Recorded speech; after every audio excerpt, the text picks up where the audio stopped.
Thank you. Good evening, everyone. It's a pleasure to be here with you all.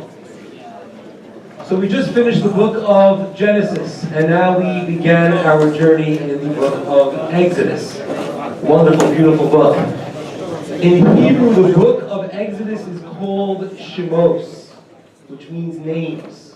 And the reason why it has that particular title is because the very first verses tell us the names of the sons of Jacob who went down to Egypt with him. And therefore we call the book of names. And when you think about that, it seems bizarre because it seems like they got it right, the world, in calling it Exodus, because that really portrays the story very clearly. It starts with enslavement, oppression, persecution, and eventually God enters the picture. Miracles, 10 plagues, splitting of the sea. He takes us out, we're freed. We make our Exodus. That really captures the theme of the book. Names, like the first couple of verses tell us a couple of names. That's not the theme of the book. Why do we call it the book of Shemot, the book of names? That's question number one. Question number two is, we have just been told all those names last week. We're told names of the descendants of Jacob who went down to Egypt, every single name. Why would we need to reiterate it next week? We already know them well. Those are my two questions. And Rashi here, Rashi, the very first Rashi, the great commentary of the Torah, makes the following statement. He says that when you love something dearly, you'll do two things. Number one, you will know exactly how many you have. Every Jewish Bubby and Zaidi can tell you how many grandchildren they have.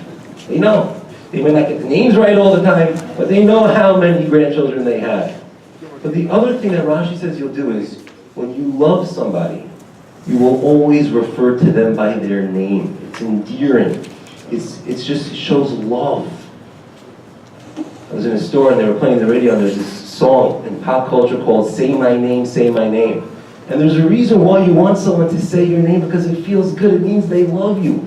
As a matter of fact, in the book of Genesis, the famous story where God comes to Abraham and he says, Abraham, I'm going to ask something big of you. I want you to take your son Isaac and bring him up as an offering. And God calls to Abraham and he says his name twice, Abraham, Abraham. And Rashi says, because when you love somebody, you just want to say their name again and again. It's a sign of how much God loved Abraham. So the reason, says Rashi, why God is saying the names of the Jewish people, we know them well, is because he loves them so much. He's saying their names again and again out of endearment. And I think that might be the theme of the book. Because we were in a pretty dark, desperate situation, and God heard our prayers, he heard our suffering. And he came in and he took care of us. And then God said, that's not enough. I love you. I have this treasure, it's called the Torah. I want to give it to you. And God revealed himself at Mount Sinai. He gave us the Torah. And that wasn't enough. God said, I want to be close to you. I want you to build this tabernacle, this sanctuary. My divine presence will rest among you because I love you. And I think, therefore, the name Shemot's names is symbolic of love, the love that God has for us. And I think the name is appropriate. And my blessing for all of us is that love is often reciprocal. When someone loves us, and God does love us so much, I hope that we could all love him back. Have a beautiful evening.